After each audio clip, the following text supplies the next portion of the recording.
কি ভেতরে দিয়ে দেবো রেডমি কয়েকবার ঘুমো হচ্ছে তারপরে রিসিভ হয়েছে তিনটা চিজ দিছি কোনো ট্রিটমেন্ট দেয় না এটা একটু ওয়ার্ডে পাঠিয়ে দেন এখানে একটু বলেন সারের ডাল না একটু একটা করেন একটু ব্যান্ডেজ ও মুখে আমি তো একবার বললাম ভাই একটা ছেলে আমাদের সামনে থেকে যাচ্ছে আমরা বলাই কই যাবে সামনে যায় উল্টা দিকে ব্যাক করে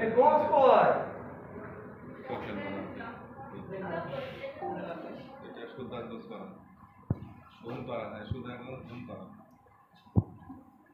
999 কি সময় পেয়েছে